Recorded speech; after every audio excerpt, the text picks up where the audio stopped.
정신의 대칭과 양극성.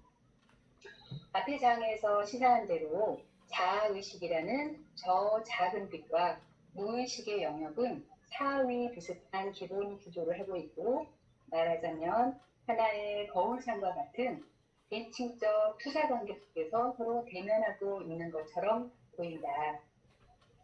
투사의 개념 자체는 융이 새로 만든 매우 중요한 개념이다. 실제 생활 영역에서 투사를 인식하는 것은 어려운 일이 아니다. 어떤 성질이나 행동 양식을 우리 자신이 가지고 있는데도 그것을 알지 못한 채 남들에게 있다고 믿을 때 언제나 투사가 일어나고 있다. 증오든 사랑이든 감정적으로 지나치게 사로잡히는 경우, 그곳에서 우리는 언제나 투사를 발견할 수 있다. 다른 말로 투사는 의식적으로 지각하지 못한 자신의 심적 사실이나 심적 과정을 어쩔 수 없이 바퀴 대상으로 옮기는 현상이다. 투사의 과정은 결국 고태적 동일성의 범세계적 심적 현상에 근거를 두고 있다. 원신 어린이, 심지어 오늘의 성인들까지 주위 세계와 그들 자신을 구분하지 못한 채 고태적 동일성 속에 엮여 살고 있다. 우리가 인간과 짐승들, 심지어 죽은 대상들에게 본능적으로 감정이입을 하는 까닭이 여기에 있다. 투사의 개념을 통하여 융은 먼저 인간들 사이, 집단 사이에 많은 오해를 정리할 수 있는 도구를 만들었다. 그리고 이것을 실제로 적용함으로써 투사의 개념은 오늘날 어느 정도의 통용 가치를 얻게 이르렀다. 특히 다른 사람에게 투사된 부정적이며 나쁜 내용의 투사를 거두는 일은 하나의 도덕적, 감정적 행위이다. 투사의 되돌림은 언제나 자신의 견해의 정당성에 대한 무의식적인 의혹이 떠올랐을 때 활성화된다. 이 경우 의식에서는 흔히 자신의 지금까지의 관점을 광적으로 방어하게 된다. 그러므로 의욕이나 방심주의는 투사를 거둘 수 있는 마지막 기회임을 알리는 증거이다.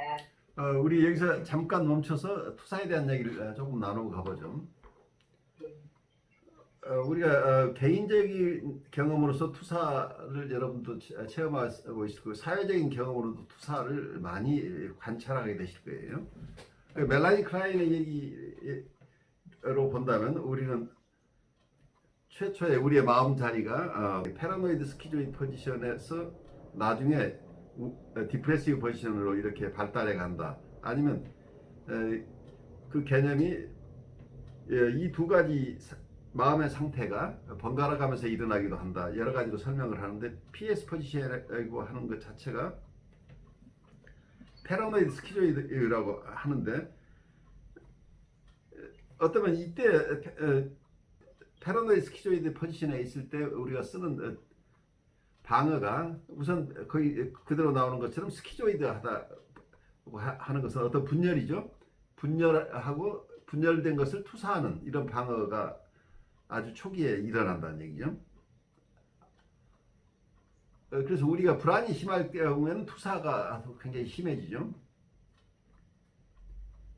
그래서 성숙해 간다고 하는 것은 어떤 면에서는 우리가 투사를 우리 안에 있는 것을 다른 사람에게 있는 것을 이렇게 우리가 그렇게 느끼는 이 투사 현상을 어느 정도 우리가 멈출 수 있느냐가 굉장히 중요하죠. 그래서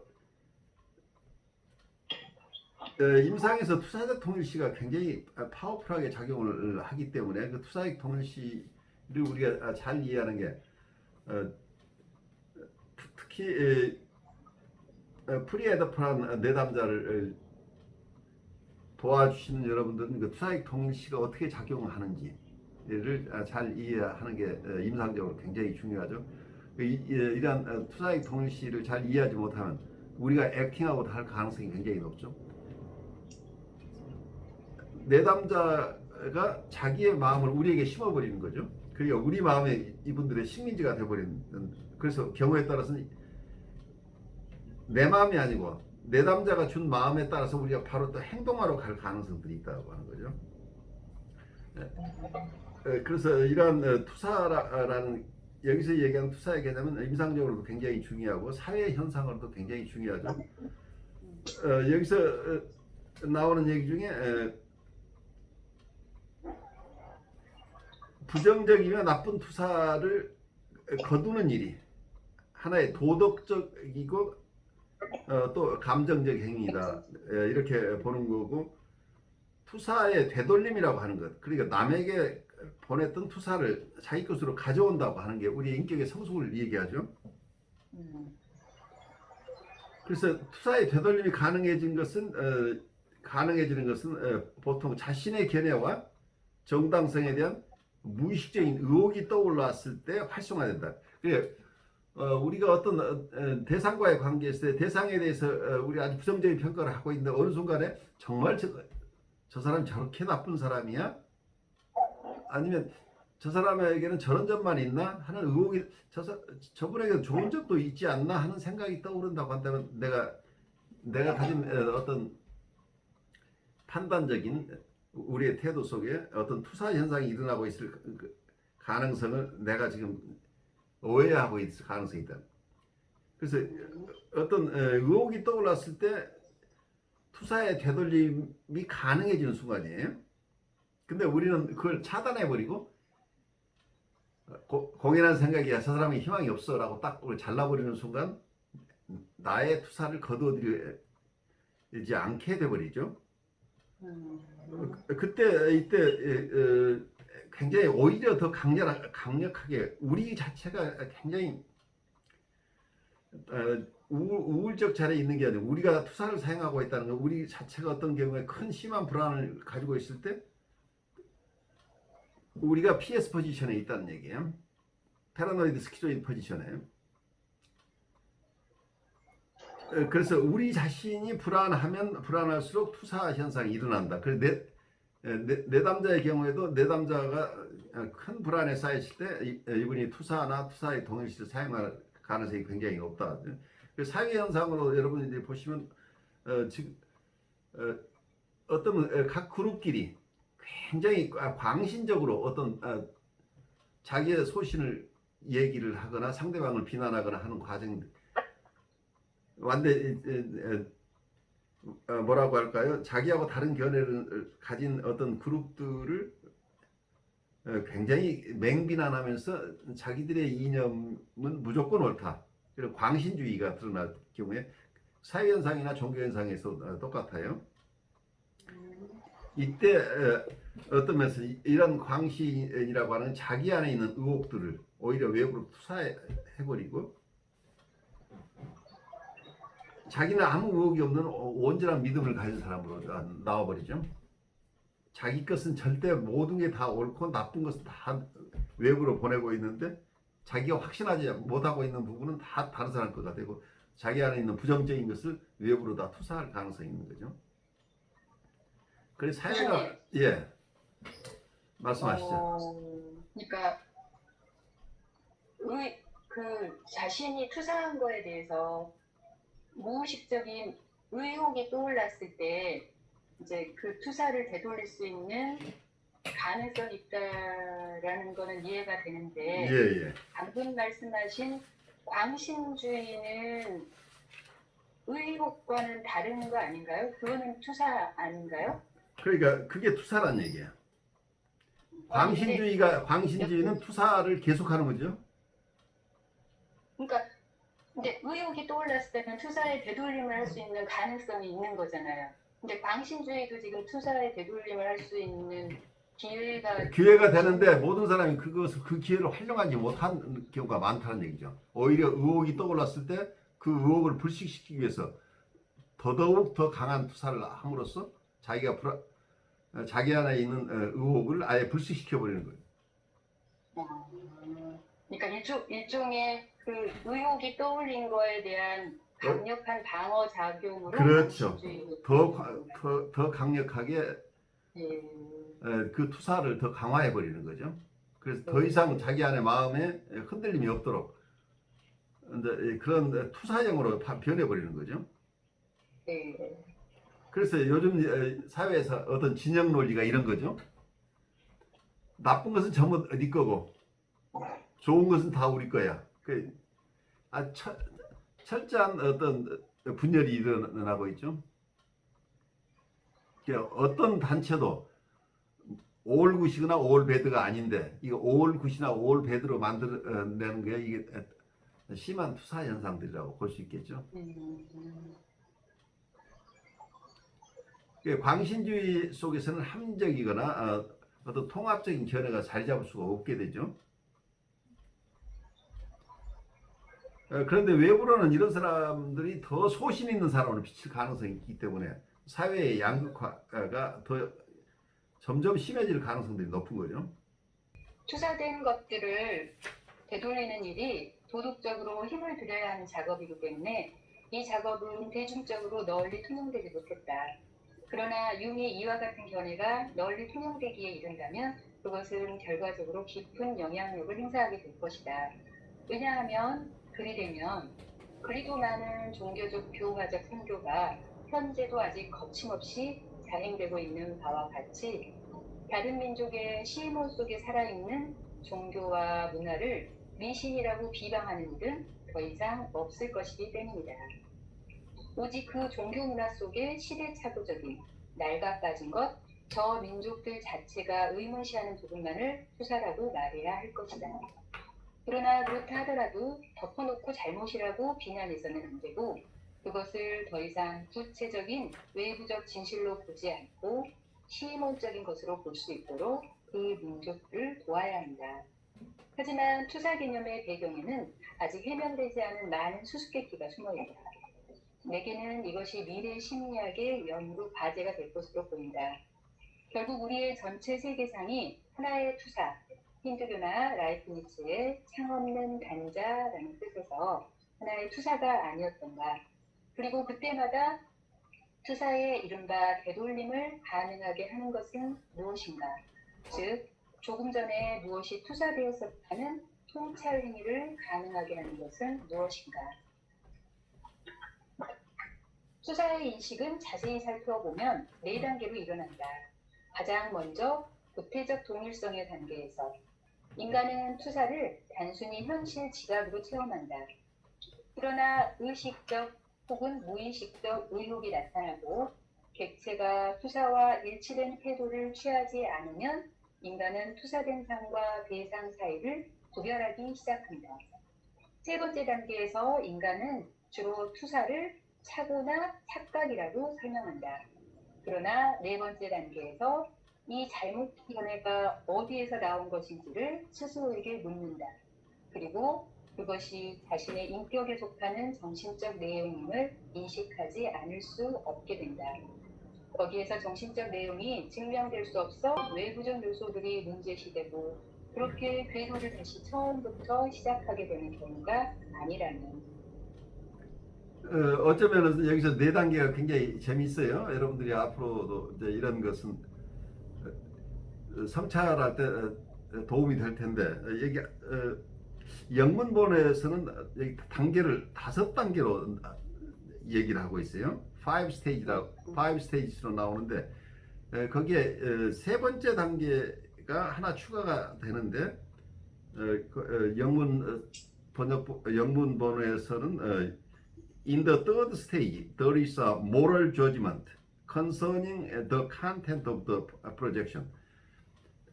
여기서는 프로젝션의 내용과 관련해서 도덕적 판단의 단계가 있다고 보고 있어요.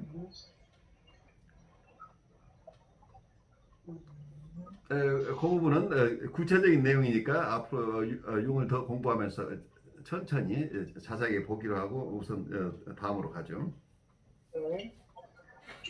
화학과 물리학의 역사가가 아마 그 예로 도움을 줄 것이다.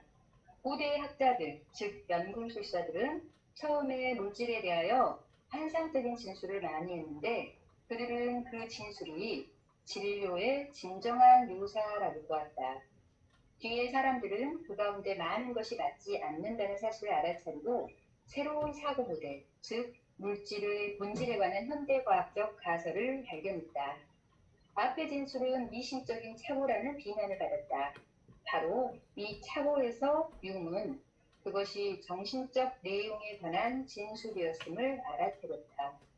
그것은 진료의 행태에 적용할 때 맞지 않았지만 무의식의 어떤 신적 내용을 충분히 그림으로 상징화한다는 사실을 인식한 것이다. 이러한 융의 견해는 지금까지 거의 주목을 받지 못했는데도 오늘날 과학의 기초 연구는 이미 융의 인식들에 상당히 접근하고 있다. 그 이유는 오늘날 사람들은 보편적으로 과학적 인식이 연구자의 사고 모델을 형성해 근거를 두고 있음을 알기 때문이다. 그러나 꿈에서 관찰될 수 있는 사고 모델이 생성되기 이전의 전유식적 전사는 아직 정밀하게 이해되지 못했다. 그리고 그와 함께 모든 사고 모델에 수반되는 투사의 측면은 오늘날 현저히 무시되고 있다. 투사의 과정은 앞에서 말한 대로 자아 콤플렉스의 무의식적 인격의 중심에 대한 대칭적 관계와 관련을 가지고 있는 것 같다. 그러므로 모든 고도의 의식성이 나오는 우리 의식의 반성 능력은 이 대칭적 관계와 관련된다. 여기서 대칭이라는 얘기가 앞으로 나올 시메트리라고 하는 거가 대칭은 어떤 의식과 무의식의 관계도 대칭적이죠. 네, 그래서 의식의 내용이 무의식에게 영향을 미치고 무의식의 내용이 또 의식의 내용을 영향을 미치겠죠. 그래서 어쩌면 거울처럼 서로 비추어주고 있는 관계일 수도 있다고 하는 이런 어떤 대칭성의 개념은 우리가 융을 이해하는데 굉장히 중요한 개념이 될 거예요. 그 개념을 가지고 따라가 보죠. 대칭성과 양극성의 개념은 오늘날 예외 없이 전적으로 그런 것은 아니지만 핵물리학의 영역과 거기서 파생되는 자연과학, 특히 생물학의 넓은 영역을 광범위하게 지배하고 있다. 그리고 융은 마찬가지로 정신적인 것의 장을 처음부터 이러한 의미로 체험했다. 한편으로 자아의식 제1호와 무의식 제2호 사이의 양극성으로서 다른 한편으로는 물질, 생물학적 토대와 정신, 영, 즉 형식을 부여하는 질서 지우는 요소들 사이의 양극성으로서 체험했다. 자연과학에서 양극성을 근래 대칭이라고 기술하게 된 것은 양극이란 서로 교환할 수 있는 것이기 때문인데 융은 차츰 정신적인 영역에서도 양극이 신비롭게 하나가 되는 것을 상상해 볼 수 있지 않을까 하는 예감을 점점 더 갖게 되었다. 그러나 실제적으로 그때그때 문제되는 것은 양극성, 심지어 그 본래의 대극들이다. 제1의 양극성을 융은 의식과 무의식이 어떻게 떨어져 나가 양극화되는지를 그의 회상에서 극적으로 묘사했다. 이 점에서 그의 확신은 프로이트의 확신과 일치했다. 그러나 정신의 제2의 양극 혁명과의 관계에서는 그렇지 않았다. 즉, 정신과 물질 사이의 긴장 상태에서 프로이트는 오직 심적 과정의 물질적 토대를 믿었기에 일치하지 않은 것이다. 그러므로 융이 영이라고 이해하는 것이 무엇인지 좀 더 자세히 설명할 필요가 있다. 가이스트라는 독일어는 많은 다양한 용법으로 사용되고 있다. 우리는 그것으로 한편으로는 물질의 대극인 어떤 것, 비물질적인 것, 많은 철학자들이 신과 하나로 보거나 신적 과정을 지탱하고 있는 실제라고 보는 어떤 것을 여기서 말합니다. 실체라는 개념으로 썼죠. 네. 그레일러 존트에게 가이스트는 내적 존재, 만약 거기에 전혀 외부적 존재와의 연관을 고려할 수 없을 경우를 말하며 다른 사람들에게 가이스트라는 말은 어떤 정신적 능력들에 적용된다. 즉, 사고나 이성, 지성, 의지, 기억, 환상과 이상적인 노력의 총체 혹은 의식의 어떤 태도를 가리킨다. 차이트가이스트, 시대의 정신이라는 말을 사람들은 주로 집단적으로 공유하는 견해, 판단, 그리고 동기라고 이해한다. 가이스트의 관념은 인격화하는 경향이 있다. 즉, 사람들은 페스탈로치의 정신, 괴테의 정신 등 거의 죽은 사람의 혼이 계속 살아있다는 뜻으로 말한다. 이것은 가이스트라는 말의 본래의 용법의 흔적이다. 융은 강조하기를 차가운 영의 입김은 한편으로는 정신의 둘다 차다라는 의미를 가진 푸슈크로스와 본래의 친족 관계를 가리키고 다른 한편으로는 푸네우마의 본래의 의미를 가리킨다고 하였다. 푸네우마는 다름 아닌 움직이는 공기를 지칭한다. 라틴어의 아니무스와 아니마가 아네모스, 바람과 관계가 있는 것과 같다. 독일어의 가이스트는 부글부글 끓다, 거품을 내뿜는다는 뜻에 더 가깝다. 이리하여 융은 가이스트를 바꾸지. 가이스트는 본래 기능적 콤플렉스를 의미하는데 원시적 단계에서는 눈에 보이지 않는 입김 같은 선전으로 체험되는 것이다. 어떤 정신적인 것이 인간에게 일어날 때 그것이 자신에게 속하는 것으로 지각될 때 그는 그것을 자기 고유의 정신, 영이라고 이름한다. 그러나 그에게 일어나는 정신적인 것이 스스로에게 낯설게 보이면 그것은 그에게 어떤 다른 정신이 된다. 이를 우리는 아직 통합되지 못한 무의식의 측면이라고 볼 수 있다. 이 무의식의 정신적 측면은 자율적인 동력을 가지고 있다. 그것은 외부의 감각적 자극과 상관없이 내적인 표상 공간 속에서 상들과 착상들을 산출하고 이것들을 의미 있게 배치한다. 꿈을 생기게 하는 미지의 어떤 것을 생각한다면 가장 분명하게 이 사실을 관찰할 수 있다. 낮에 경험한 것들의 잔여, 그리고 온갖 기억 요소들과 그 밖에 알 수 없는 원천으로부터 일련의 상들과 장면이 꿈에서 구성된다.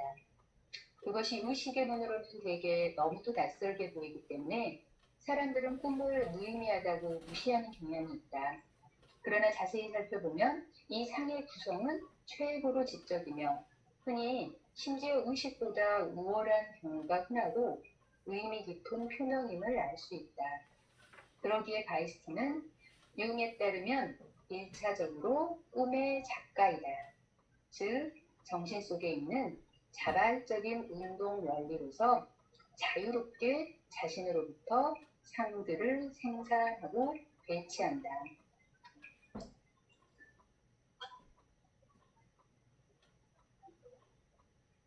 가이스트의 현상은 오늘날 행태 연구의 측면에서도 조명되고 있다. 동물학적 행태 연구는 다 아는 바와 같이 기본 행동 양식에 관해 말하는데 이것은 짐승과 인간의 공통적으로 속하는 사랑, 증오, 돌보기, 공격 등 특수한 본능 또는 충동 행태의 유형들이다. 이레네우스 아이베스펠트는 예를 들어 인류의 여러 다른 인사 형태와 티스 형태를 비교하여 보편적인 인간적 기본 행태를 재구성하고자 시도한다. 이것을 동물 세계에서의 비슷한 유형들과 비교할 수 있는데 동물의 경우는 더 기본적인 원초적 충동, 예를 들면 돌보기 충동에 귀착된다. 이 충동이 인간의 경우에는 새로운 의미로 이조되고 있는 것이다. 그런 행동 양식을 실현하고자 하는 열망은 인류에 있어서는 이제 그의 관습적인 행동 양식의 비교를 통해 밖에서 관찰될 수 있을 뿐만 아니라 안에서부터도 관찰될 수 있다. 그러니까 인간에서는 기본 행동 양식과 동시에 내면의 시야에서 환상상들, 강한 감정적 색조를 띄운 착상 등 영감에 찬 사고와 감정, 즉 평가.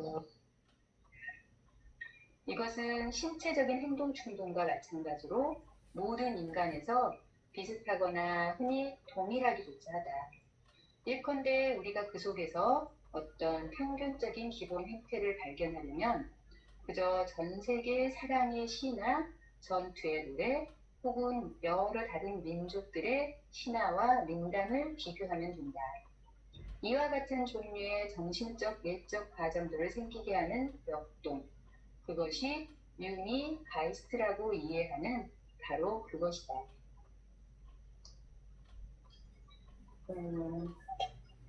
여기 가이스트라는 거에 대해서 되게 이렇게 설명이 많이 나왔어요. 그래서 이 가이스트라는 거에 대해서 저는 그러니까 융이 어쨌든 가장 어떤 영적인 그러니까 사람들의 어떤 내적인 어떤 심리적인 작용의 근본 이렇게 생각을 하고 있는 것 같아서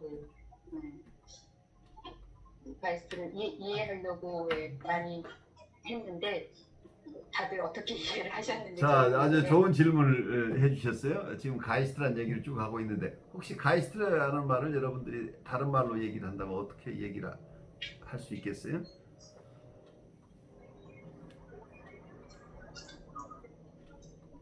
가이스트를 그냥 우리가 잘 아는 이게 독일어로 가이스트라고 그런 영어로 하면 우리가 스피릿이라고 얘기할 수 있겠죠? 영이라고 얘기. 그 영의 역동성 같이 이렇게 설명되면 어떨까 싶습니다. 그렇죠. 이 가이스트 아니 종교적으로 얘기하면 또 하나님께서 우리한테 베푸시는 우리한테 뭐 베푸시는 부분, 운동할 적에 우리가 이끄신다는 용어로 말하면 하나님께서 이끄시는 그 역동성이라고 말할 수도 있겠어요. 아주 동일하게 저게 이루고 이거 많은 동일성이 있는 것 같은 생각이 들었습니다. 그래서 우리가 어떤 본능적인 부분, 인스팅처한 부분들 우리 안에 있죠. 프로이드식으로 얘기하면 성적 본능도 있고 공격적인 본능, 다양한 어떤 본능들이 있는데 이 본능들만 가지고 인간은 사는 게 아니잖아요. 이걸 기본 형식이라고 얘기를 했는데 기본 행동 양식.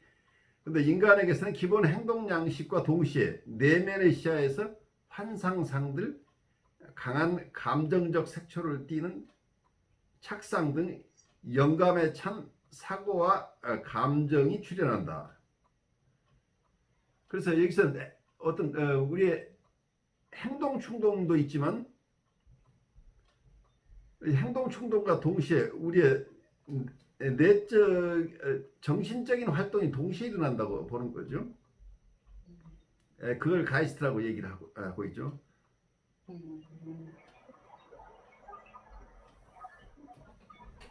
그래서 어떤 행동 충동과 함께 있는 이 가이스트라고 하는 영적인 영이라고 하는 것 자체를 종교적으로 의미할 부분은 아니죠. 여기서 하나 무의식적인 마인드 속에 있는 어떤 부분들인데 여기서는 단순하게 어떤 본능들을 실현하고자 하는 어떤 우리의 마음들이 또 일어난다는 거죠. 여기 아까 그 가이스트를 설명하면서 그 푸뇨마라는 말이 그러니까는 그것이 그 하나님이 인간을 창조할 때 이 생기를 불어넣었다고 그러잖아요. 예. 예. 그것이 그 거기 제가 알기로는 그 푸뇨마 여기 그 아까 라는 말로 그 설명을 하고 있는데 그런 면에서 볼 때 하나의 그 신성적인 것도 들어가 있는 거 아닐까요? 그 가이스트라는 것이 동물하고는 다른. 아주 좋은 인사이트예요.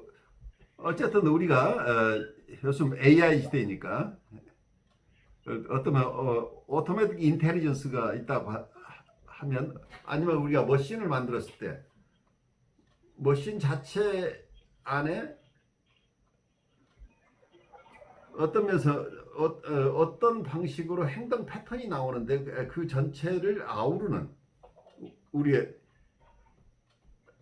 가장 인간적인 어떤 기계를 만든다고 하면 어때요? 그 안에서 여러 정서를 느끼고 뭔가 그 속에서 생각을 할 수 있고 상상을 할 수 있는 능력을 가지고 있다고 한다면 이거 가장 인간에 가까운 피조물이 나오겠죠.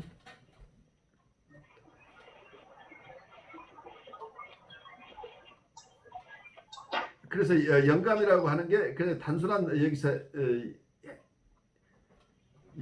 기본적인 행동 양식 플러스 어떤 거라고 지금 이해를 한다면 그러니까 물질적인과 정신적인 것이 우리가 구별해내는 과정인데 아주 쉽지 않은 용어를 쓰고 있죠. 네.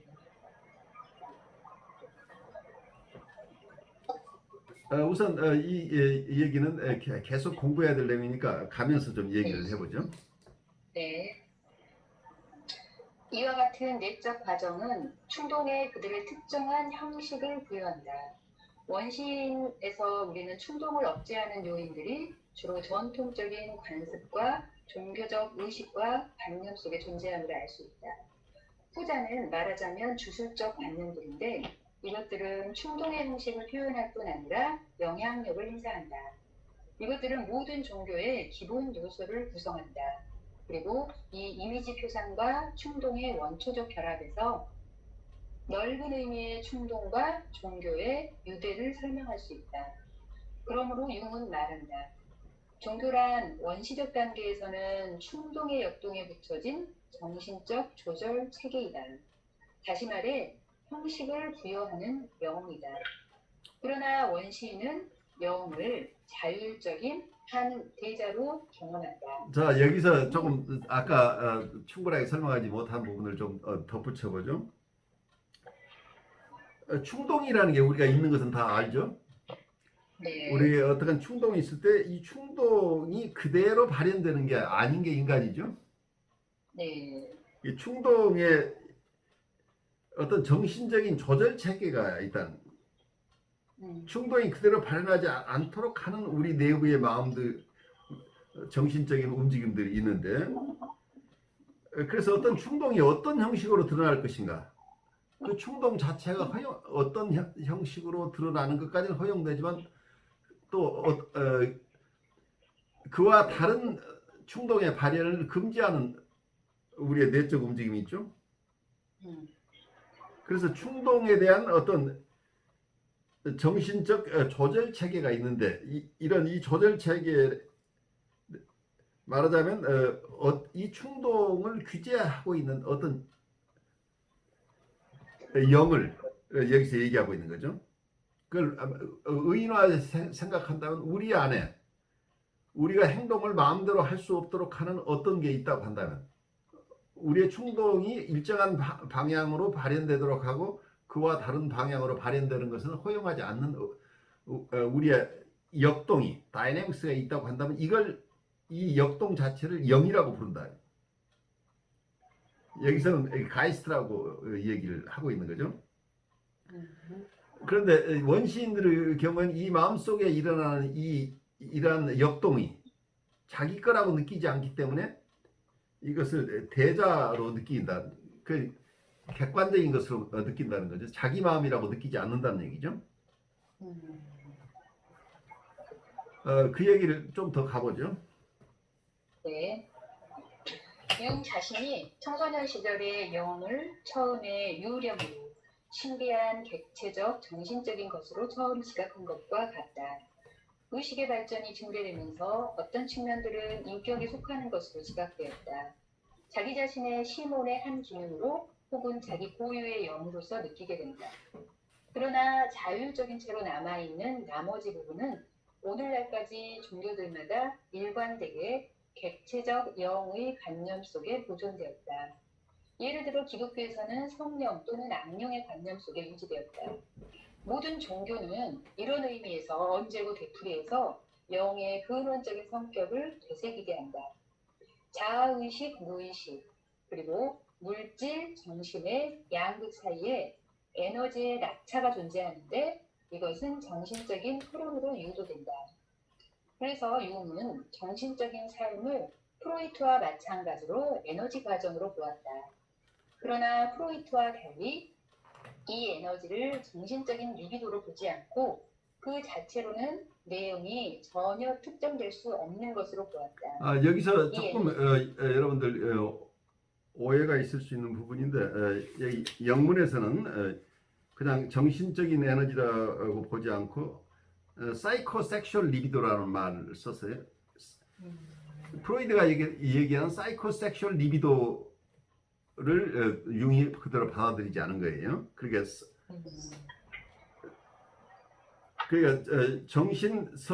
그러니까 이걸 뭐 사이코섹슈얼이라는 말을 우리가 뭐라고 심리 성적 리비도를 성적인 것으로 이해하지 않았다는 그가 주안이에요. 그래서 리비도의 성질은 성적인 것뿐이 아니고 이게 열려 있다는 거. 이거 어떤 에너지가 다양한 곳에서 다양한 내용을 품고 있을 수 있는데 프로이드의 이론 속에는 리비도를 사이코섹슈얼 리비도, 성애적 리비도라고 보고 있는 점에서 굉장히 독특하죠. 정신적 에너지인데 이게 사이코섹슈얼한 어떤 리비도다 이렇게 프로이드가 봤던 부분이 융이 봤던 어떤 개념하고 다르다 이 얘기예요. 이 에너지는 오직 경험의 영역에서만 힘, 충동, 욕구, 의지, 정감, 노동 능력 등으로 나타난다. 정신적 에너지는 오늘까지 양적으로는 측정할 수 없다. 그것은 오직 정신적 강도로서 예컨대 어떤 사상 또는 감정 반응 등, 즉 감정적으로 평가될 뿐이다. 어떤 정감의 질도 마찬가지로 분명히 감득될 수 있다. 우리는 다른 사람의 극히 잔잔한 정독적 성질의 동요까지 지각하고 인간 동료의 정감의 질과 양에 대한 매우 섬세한 감정을 가지고 있다. 짐승들, 예를 들어 개들조차 우리의 여러 정동을 매우 정확하게 지각할 수 있다는 사실을 이에 덧붙여 말할 수 있을 것이다. 아는 바와 같이 물리적 에너지는 엔트로피 법칙에 따른다.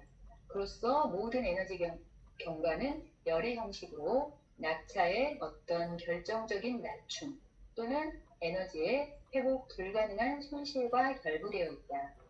정신적 에너지도 최소한 부분적으로는 이 법칙을 따른다.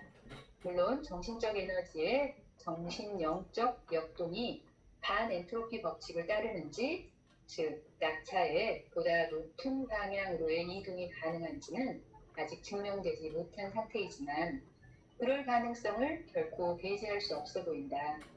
융과 관계없이 프랑스 물리학자 코스타드 보르가르는 최근 인공두뇌학적 고찰을 통해서 반엔트로피 법칙을 따르는 우주적 하위 정신, 정신과 물질의 중간이 있을 것이라고 주장했다.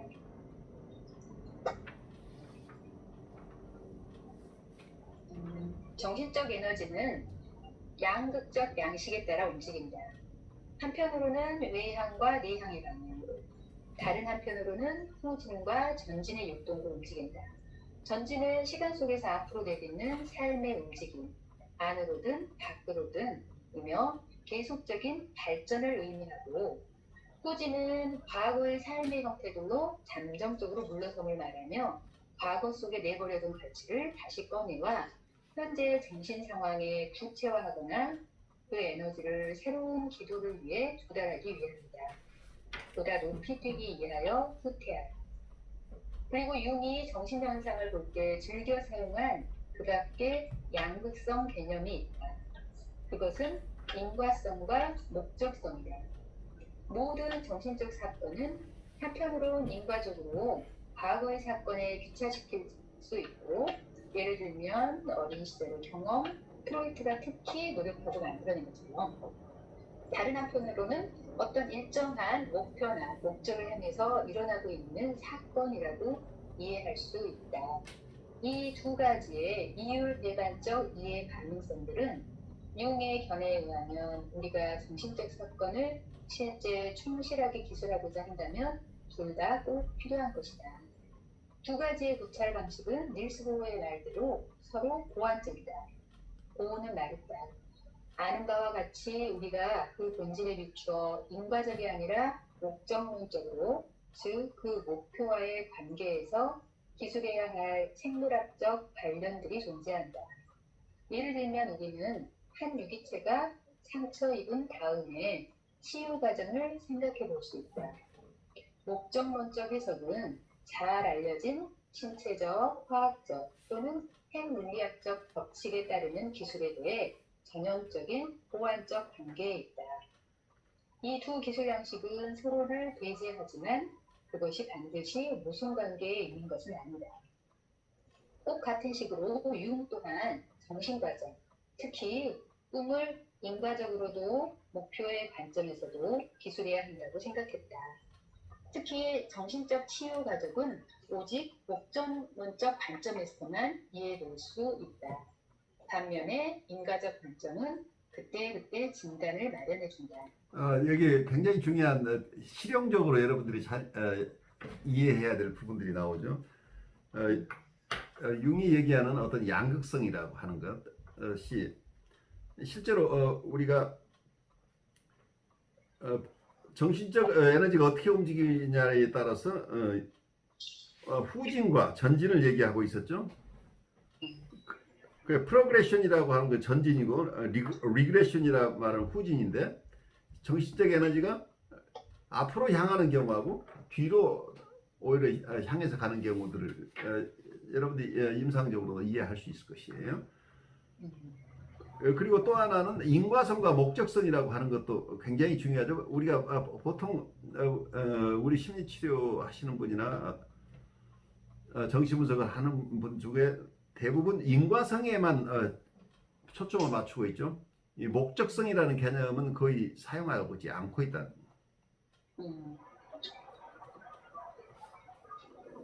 그래서 어떤 정신적인 사건을 인과적으로 볼 것이냐, 현재 일어나고 있는 사건은 과거의 사건에서 원인이 있기 때문에 여기에 왔다 하는 것은 여러분들이 임상에서 본다면 어떤 분이 굉장히 큰 obsession을 가지고 있다고 한다면, 이분은 이 obsession이 과거에 이러이러한 굉장히 힘든 상황 속에서 그 어려운 정서를 방어하기 위해서 이분은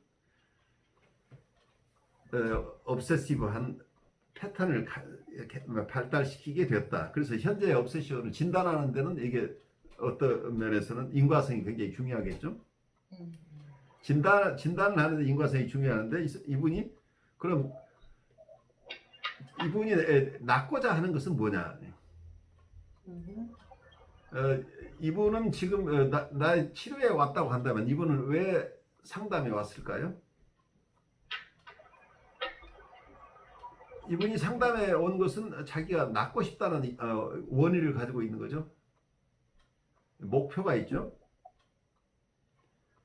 그래서 이분이 정신적으로 경험하는 어떤 정신적인 사건들은 인과적으로 이해할 부분도 있지만 이분 내부에 있는 어떤 목적성과 관련해서 이해를 해야 되는, 어떤 것이 본인의 치료, 본인이 어떤 낫고 싶은 열망 때문에 이분은 그게 적합할지 안 할지 모르지만 애쓰고 있는 과정 속에서 여러 정신적인 사건들을 경험하게 된다는 얘기죠.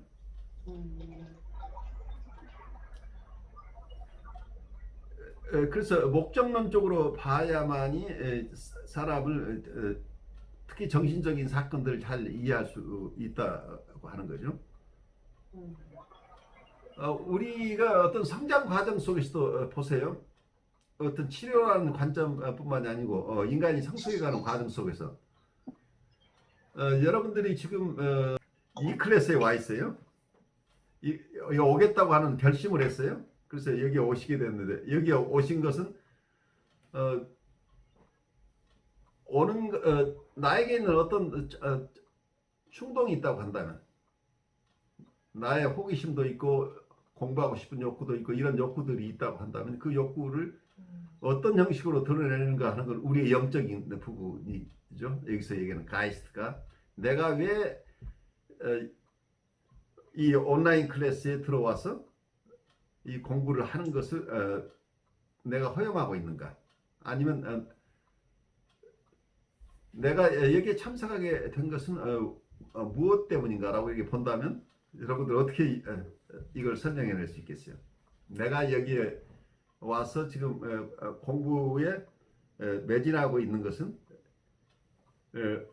그것을 각자 어떻게 생각해낼 수 있냐. 하나는 인과론적으로, 하나는 목적론적으로 이 두 가지가 다 있을 수 있겠죠. 여러분들이 이런 공부를 하게 된 건 과거의 어떤 인연들과 관련이 있을 가능성이 있죠. 인과론적으로. 나는 과거부터 어떤 특정한 호기심들이 있었는데 그 일을 하다 보니까 과거에 내가 공부했던 것과 관련되는 것을 찾아왔다. 그리고 과거에 내가 관심 가졌던 그 연세 어떤 그 연장선상에서 나는 자연스럽게 지금까지 이러이러한 것을 해왔기 때문에 여러 가지 사이코테라피에 대한 공부를 했다고 한다면 여러 가지 사이코테라피를 공부하다 보니까 이 사이코테라피가 발달하는 과정 속에서 가장 원류적인 정신분석을 공부하고 됐다라고 인과론적으로 설명을 할 수 있겠죠. 그래서 어쩌면 CBT 방식으로 인지행동적인 치료를 하다 보니까 그 부분만 가지고 그 부분에도 인지행동적인 치료 방법도 굉장히 도움이 되지만 어떤 환자들을 보는 데는 인지행동적인 치료만 가지고는 이분들 돕기 어려운 부분이 있어서 그것 때문에 내가 다른 것을 찾게 됐고 찾다 보니까 정신분석이라는 이런 분야를 공부하는데 내가 이끌림을 받게 됐다. 그래서 여기에 오게 됐다. 이렇게 인과론적으로 설명을 할 수 있는데 또 한쪽에서는 목적론적으로 여러분들이 한다면 우리 각자가 한번 본인 스테이트먼트로 한번 얘기를 해보죠. 나는 왜 여기에 와 있을까? 제가 목적론적으로 말하게 되면은 그런 게 내 자신이 자신의 성장도 있겠지만 자신을 잘 알아가면서 내 성장도 있지만 다른 사람을 도울 때 조금 이렇게 도움이 되지 않을까?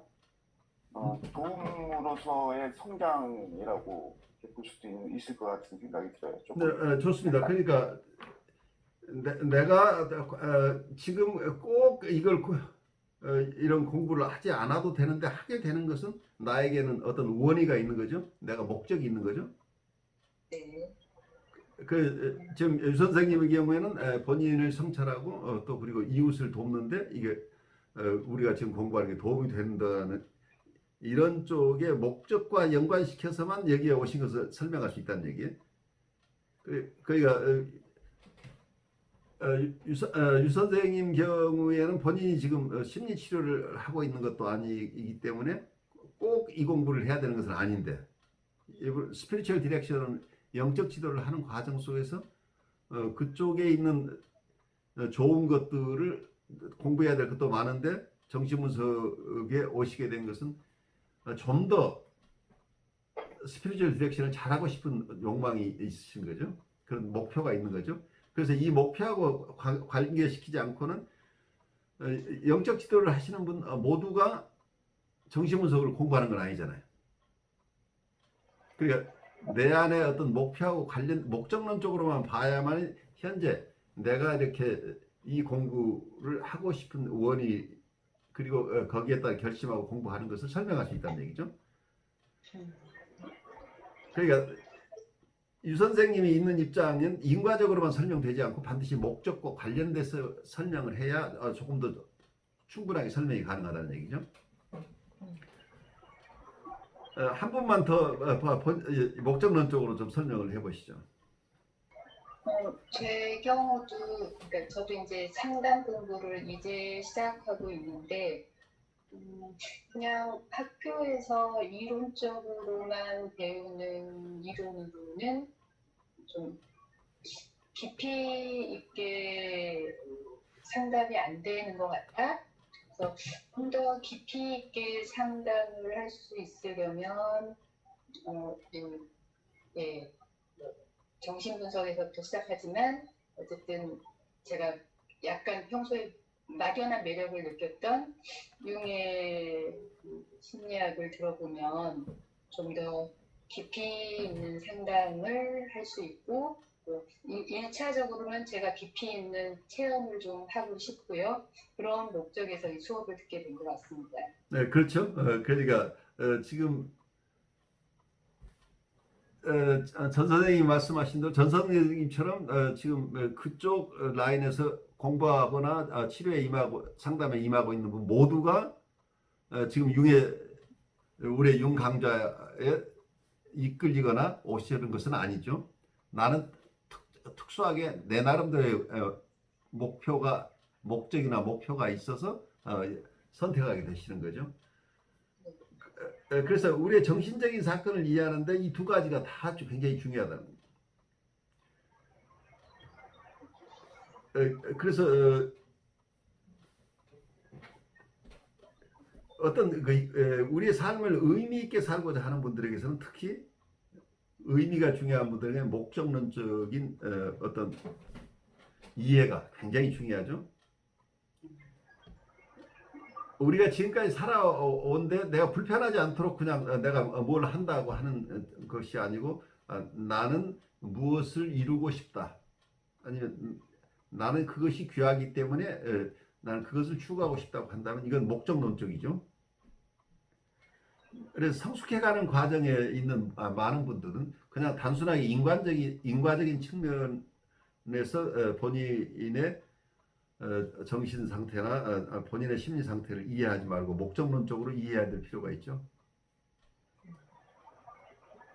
그래서 본인의 성숙 과정에 대한 본인의 성숙 과정에 대한 이해, 그리고 아울러 우리가 만나는 내담자들이 상담에 오는 원의가 무엇인가, 무엇을 소망하고 있는가, 무엇을 목표로 하는가 하는 측면에서 이해를 해야 그분들의 행동을 또 더 잘, 그분들의 마음이나 행동, 심리 상태를 더 잘 이해할 수 있겠죠. 그래서 단순하게 과거에 상처받았다고 모두 상처를 입은 사람이라고 해서 상담에 오지 않아요. 과거에 상처 있는 사람은 굉장히 많은데 그 중에 상담에 올 때는 이분 나름대로의, 물론 본인의 뜻이 아니고 가족들이나 어떤 기관에서 이분들을 의뢰하는 경우도 있지만 본인이 상담에 오시는 분도 많죠. 그럼 그 본인이 상담에 올 때는 이분에게는 무언가 본인이 간절히 원하는 게 있다는 거예요. 간절히 이루고 싶은 목표가 있다는 거예요. 그래서 이 목표라는 관점에서 인간을 보아야 의미 있게 볼 수 있다는 얘기죠. 그런 점에서 너무 자연과학적인 어프로치를 하는 전통적인 클래시컬한 정신분석 쪽에서는 이 목적론적인 접근, 이런 것은 거의 찾아보기 힘들어요. 인과론적인 접근이 중심이죠. 그래서 어떤 융의 이론 속에 굉장히 중요한 부분이 목적론적인 어프로치라고 하는 거죠. 그래서 목적론적인 어프로치가 있기 때문에 이건 영성 추구하는 분들에게 굉장히 매력적인 어프로치죠. 우리가 삶의 의미를 추구하는 사람들에게 있어서는 이 목적론적인 어프로치를 제외시키면은 어떤 행동, 어떤 추구를 하거나 그 추구 자체가 빛이 바래버리죠.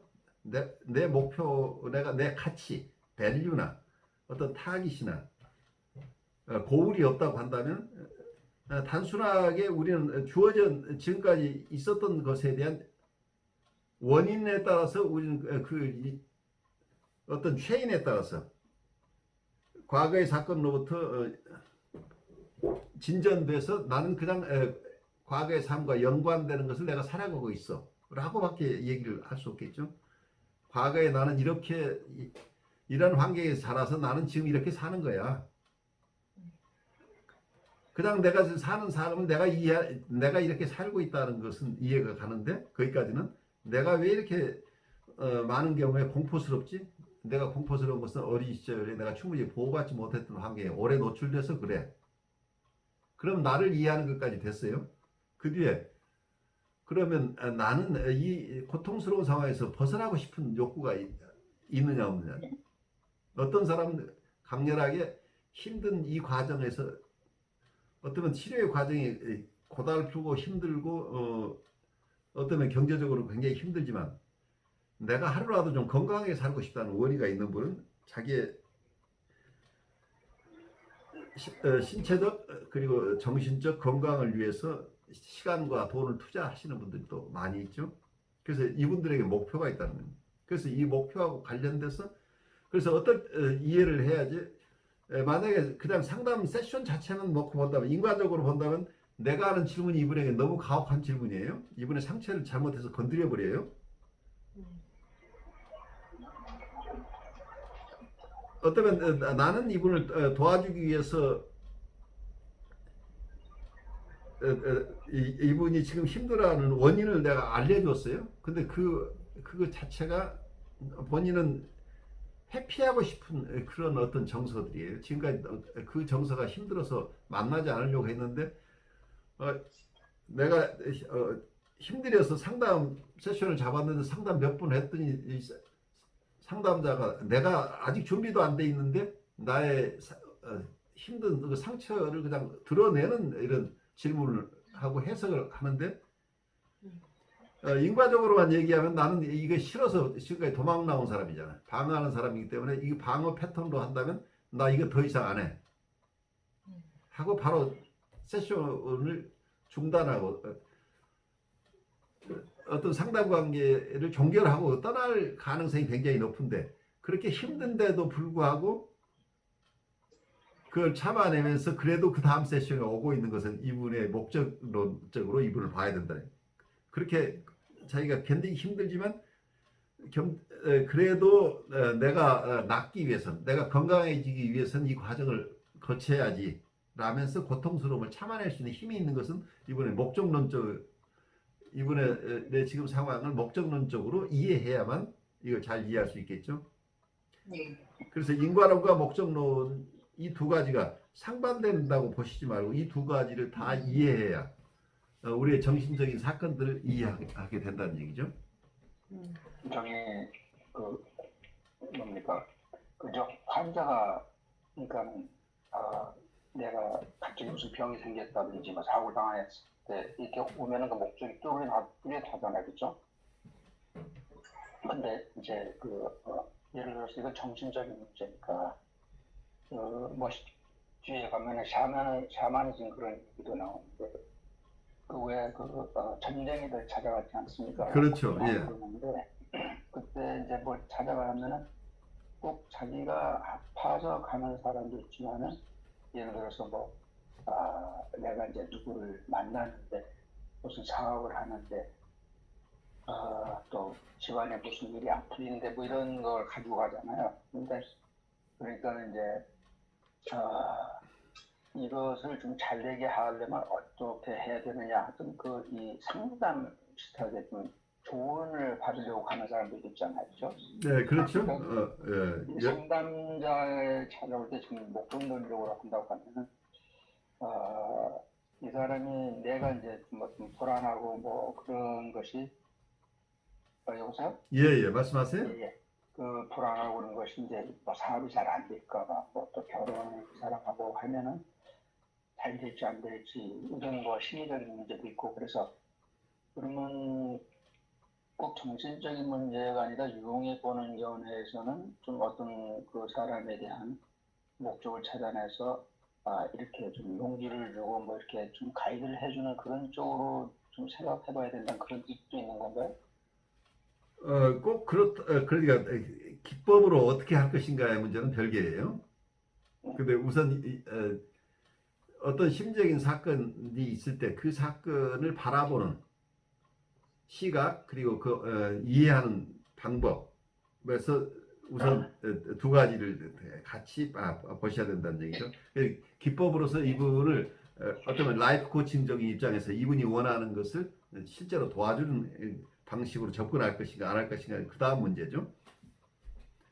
우선 이분들이 어쩌면 점쟁이를 찾아왔다고 한다면 그 점쟁이를 찾아오게 된 건 이분의 어떤 기본적으로 이분 스스로가 현재 불안이나 미래에 대한 큰 불안이 이 원인일 수 있겠죠. 그리고 인과론적으로 봤을 때 이분은 살아오는 과정 속에서 여기에 오게 됐다고 이렇게 얘기할 수 있겠고 또 어떤 점을 보아주시는 분을 통해서 이분이 얻고자 하는 목적이 또 다 각각 다르죠.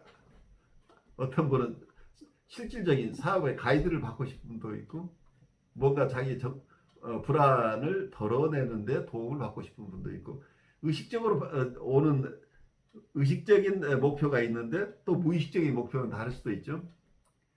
겉으로는 사업적인 구체적인 가이드를 받고 싶다고 하지만 또 한편에서는 무의식적으로는 이분은 자기에게 있는 불안을 나 대신 가져가고 나는 불안에서 벗어나고 싶은 욕망도 있는 거죠. 그래서 내가 하는 것에 대한 확신을 얻고 싶은 이런 것들이 있겠죠. 그래서 아주 복합적이긴 하지만 거기에도 어떤 분이 자기의 삶이 지금 고달프고 불안하다고 모두가 점을 치는 분을 찾아가진 않아요.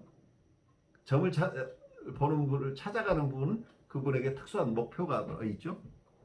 그래서 목적론적으로 모든 것을 같이 봐주는 것, 인과론적인 것과 목적론적인 관점, 이런 두 가지 관점을 동시에 보아야 된다. 그래서 굉장히 양극성이라고 하지만 양극성이 서로 배타적인 것이 아니라는 얘기, 이 경우에. 인과적인 관찰 방식에 목적론적, 에너지론적 관찰 방식을 부과하는 융의 입장은 심리학의 두 결합된 영역, 즉 꿈의 해석과 치료에서 매우 중요한 결과를 이끌어냈다. 프로이트에게는 꿈이 억압된, 주로 유아적 내용을 밖으로 드러내는 수단이었다. 그리고 치료적 작용은 그 해명, 그 자체에서 기대된다. 융에게 꿈은 여기서 프로이드 얘기 중에 해명이라고 나오는 부분이 아마 영어 버전에서는 일루시데이션이라고 얘기를 하고 있는데, 일루시데이션이라는 말은 어떤 여기서는 우리가 해석이라고 그냥 쉽게 얘기를 하면 좋겠어요. 인터프리테이션이라는 용어를 쓰지 않았어요. 그러니까 어떤 면에서는 여기에서도 융의 분석 심리학과 정신 분석이 서로 다른 길을 걸어왔기 때문에 프로이드를 설명하면서도 프로이드가 쓰는 인터프리테이션이라는 용어를 잘 안 쓰고 일루시데이션이라는 용어를 썼다. 혹시 그런 게 아닌가 하는 생각도 들어요. 그래서 치료적 작용은 그 해명 자체에서 기대된다. 일루시데이션 자체에서 기대된다고 하는데, 프로이드의 터미널로지라 하면 해석을 통해서 치료한다, 이런 얘기죠.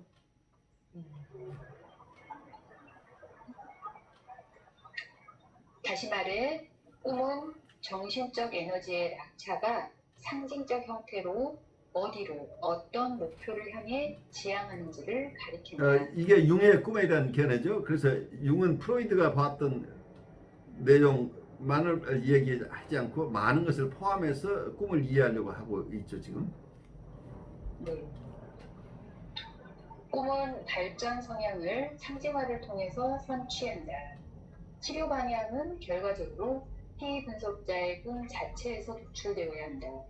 궁극적으로 융학파의 치료에서 어떤 기술이나 방법 또는 의사가 애써 만든 어떤 치료적 목표도 있을 수 없는 이유가 바로 여기에 있다. 융학파의 치료에서 중요한 것은 각각의 사례에서 그때그때 에너지상의 치료 및 발전 성향을 꿈에 입각해서 이해하고자 노력하는 것이며, 그래서 그 발전 성향을 의식적인 참여로서 강화하고 그것들이 돌파구를 찾도록 도와주는 것이다. 그런데 꿈의 신비로운 작가이자 감독은 바로 이미 언급한 대로 영이다.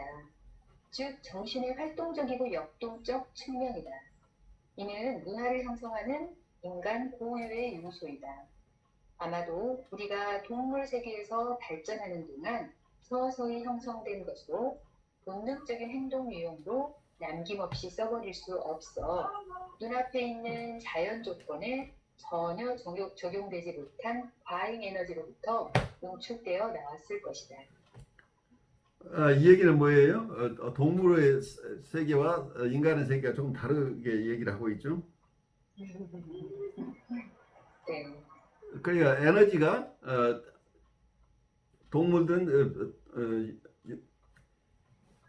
자기의 본능대로 살아가기 때문에 충동대로 살아가니까 에너지가 따로 유보된 게 없잖아요. 그때 충동을 그대로 실현하기 때문에. 근데 인간은 그렇지 않는다는 얘기죠. 우리는 어떤 충동을 충동을 따라가기도 하고 아까 어떤 여기서 가이스트에 의해서 충동이 어떤 형식으로 표현되는 것을 도와주기도 하지만 또 어떤 것들은 금지시키기도 하죠. 네. 그래요. 말하자면 프로이디안 식으로 얘기하면 우리한테 슈퍼이고가 있죠. 음. 우리 안에 어떤 충동들을 조절하는 장치가 이렇게 조절하는 그 주체를 영이라고 가이스트라고 본 거죠. 음. 이런 가이스트가 있다고 하면은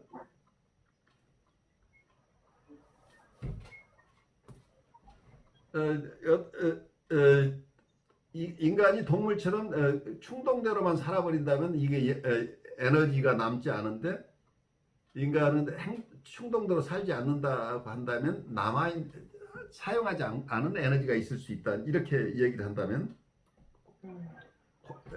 그래서 자연 조건을 극복하고도 남은 에너지가 있기 때문에 여기로부터 정신적 활동의 역동적 측면이 가능해진다. 지금 이렇게 꿈을 꿀 수도 있고 이런 것들을 다 할 수 있는 게 우리가 꿈을 꿀 수 있는 우리의 정신적인 여유로움이 있게 되겠죠. 그래서 영이 활동한다는 것은 우리의 문화적인 활동이라고 또 얘기를 할 수 있겠죠. 그래서 어떤 정신활동이나 우리의 정신의 활동적이고 역동적인 측면을 이걸 하나의 영의 활동이라고 한다면 이게 이런 영의 활동이 우리의 문화를 형성한다 이렇게 얘기를 할 수 있는데 그것은 어디에서 왔느냐고 한다면 이걸 설명하는 방법이 쉽진 않겠지만 어쨌든 동물은 자기가 가진 에너지를 다 충동을 만족시키는 사용해버리지만 인간은 그렇지 않기 때문에 거기서 남는 에너지를 가지고 이런 활동이 가능해진다. 이렇게 얘기를 할 수 있겠는데 제가 역사를 공부하면서 남아있는 생각이 로마나 그리스에서 엄청난 학문이 발전하고 그리스의 철학이나 철학 예술 로마에서도 마찬가지로 이런 큰 문화나 문명이 발전하고 있을 때 그런 문화 문명을 발달시킬 수 있었던 기반에는 많은 철학자가 등장한 것은 뭐예요? 철학자는 실제 생활에 능력이 있는 사람도 있지만 어때요? 철학만 하는 사람도 필요하잖아요. 그 사람은 어떻게 철학자가 될 수 있어요? 생각을 많이 하고. 그래 학문에 매진하는 사람들이 있어요. 그러니까 공부를 많이 하는 사람이 생겼다고 한다면 누군가 공부를 할 수 있는 도와주는 환경이 필요하잖아요. 그렇죠. 그러니까 들에 가서 일하지 않고 공부를 할 수 있는 여건을 마련해 준 부모님이 그 뒤에 있다는 얘기잖아요. 만약에 어떤 부모님이 없다고 한다면 자기 생업을 해야 되기 때문에 공부를 못하는 사람도 굉장히 많겠죠. 그런데 어떤 사회가 공부를 할 수 있도록 그 여건을 만들어 주어서인데 어떤 면은 그리스나 로마에서 예술적인 활동이나 사상적인 활동이 활발했던 것은 대부분 자유인들에 의해서죠. 자유인들은 노예를 부리고 있었죠. 그러니까 노예 제도를 기반으로 문화나 문명이 발달했다고 볼 수 있지 않을까. 그래서 누군가가 이 에너지를 지금 자기가 살아가는데 다 사용하지 않고 현실을 자기의 수요를 충족하는데 에너지를 다 사용하지 않고 남은 에너지가 있어야 자유로운 문화 활동도 하고 사상적인 탐구도 하고 이런 것들이 가능해진다는 거죠. 그래서 정신 활동이 가능해졌던 것은 어떤 면에서는 이런 에너지 관리 차원에서 볼 수도 있겠죠. 그래서 아주 재미있는 얘기를 이 저자가 하고 있어요. 이 에너지는 상징적인 제의와 관념상들을 형성할 때 나타나기 시작한다. 그러므로 상징들은 융의 견해에 따르면 결코 의식적으로 보아내는 것이 아니고 이른바 무의식으로부터 계시나 직관이 일어나는 도중에 생산되는 것이다.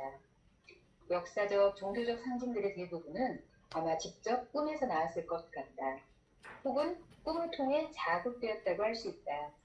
또한 제2는 경우에 따라 불수의적인 동작, 특히 손의 동작으로 생겨났을지 모른다.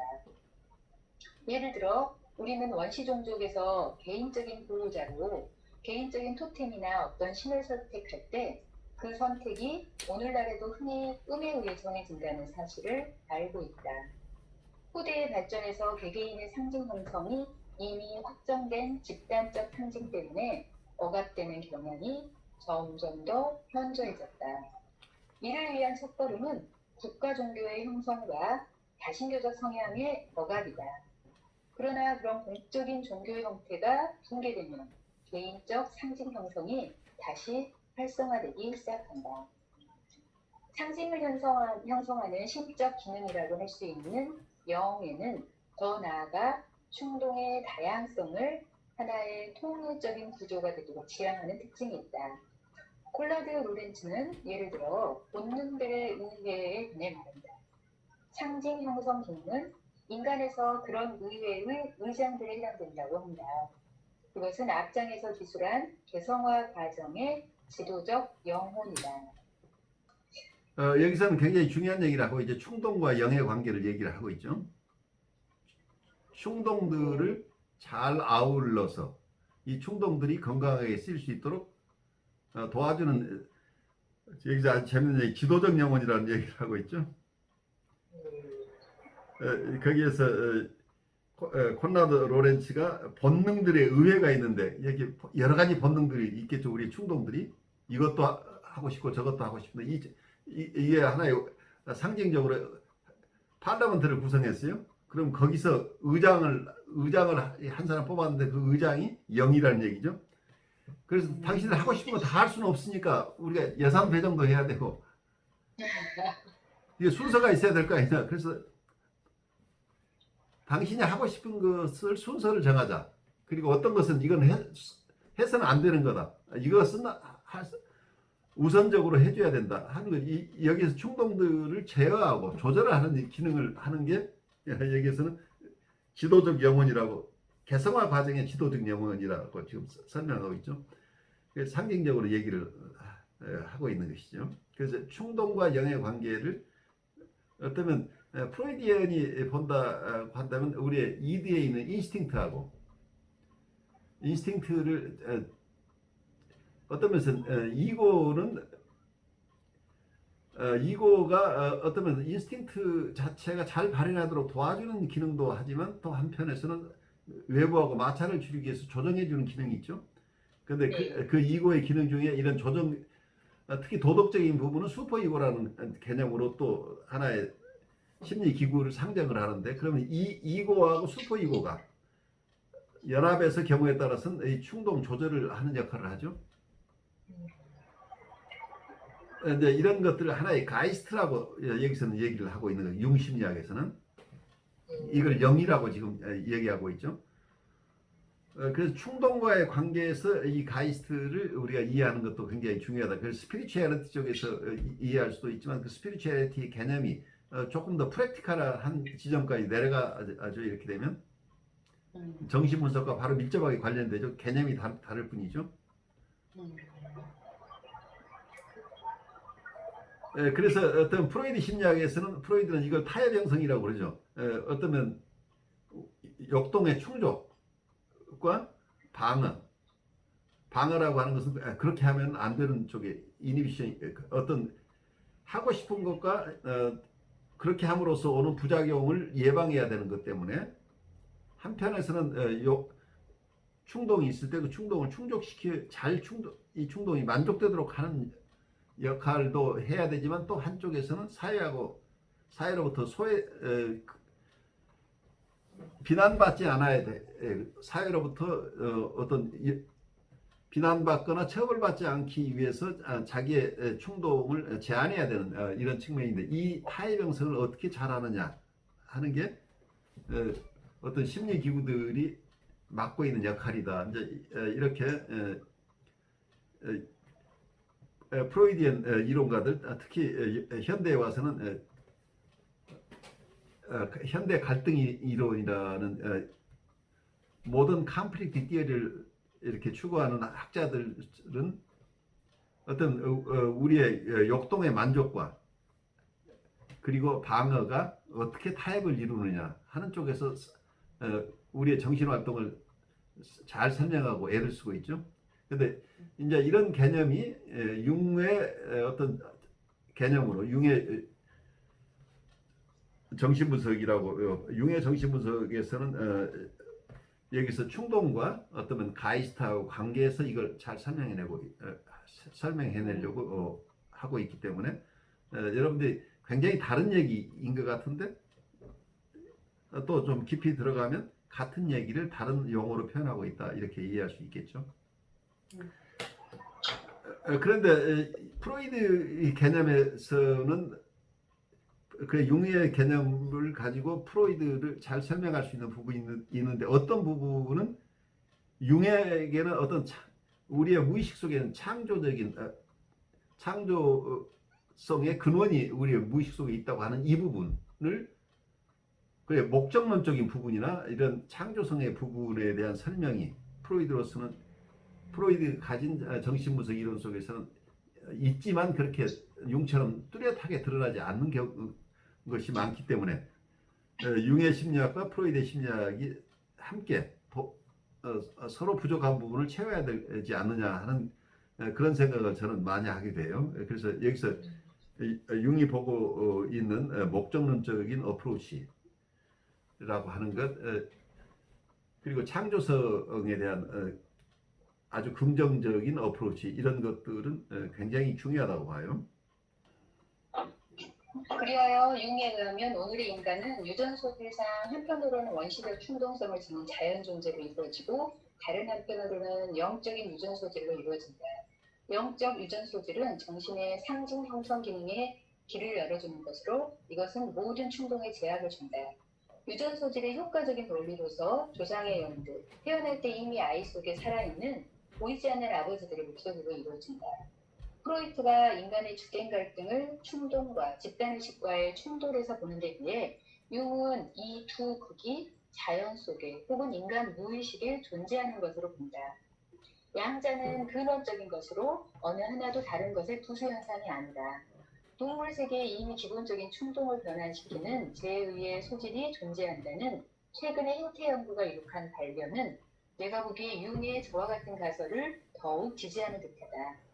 물론 동물도 상징적 관념들을 내적인 체험의 과정으로 경험하고 있는지 하는 의문은 아직 해결되지 못한 상태이다.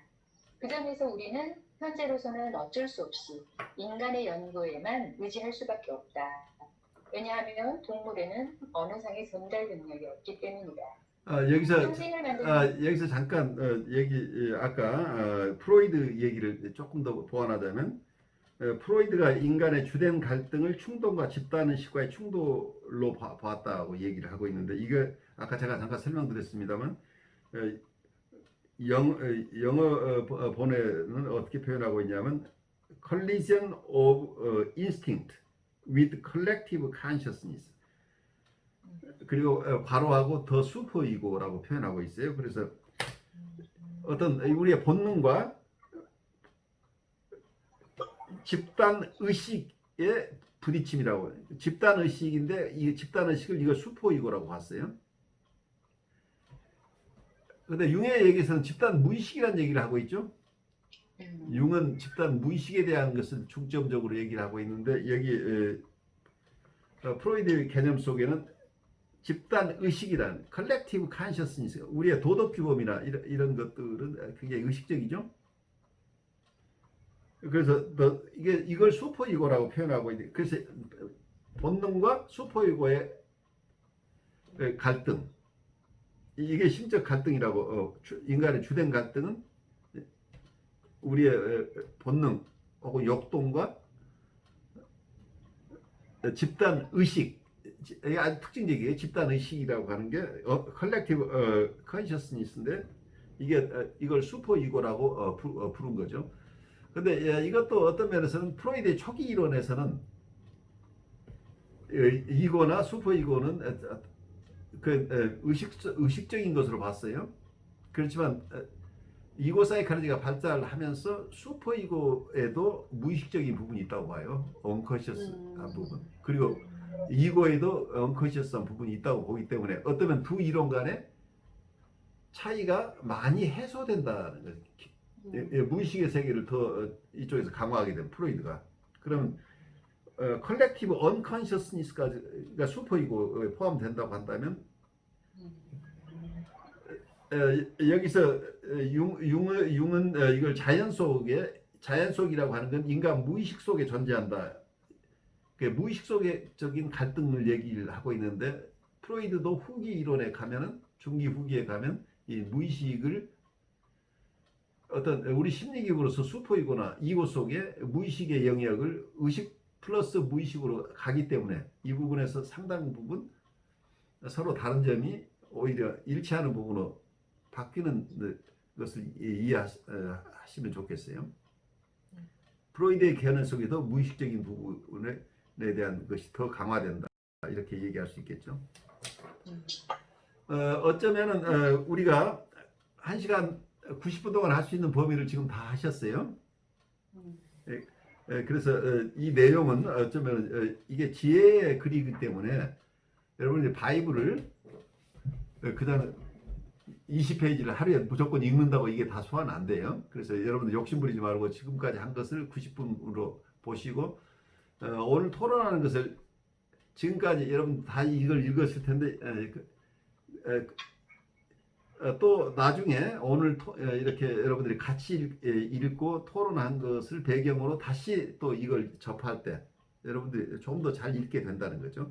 그래서 너무 우리 수업 시간에 이걸 많은 양을 다 소화하려고 하면 오히려 소화불량이 돼서 전체 내가 남는 게 하나도 없을 수도 있어요. 그래서 여러분이 조금 시간 낭비하는 것 같지만 여러분이 조금 더 토론에 적극적으로 임해서 본인이 표현했던 것은 나중에 본인에게 굉장히 큰 인사이트로 남아요.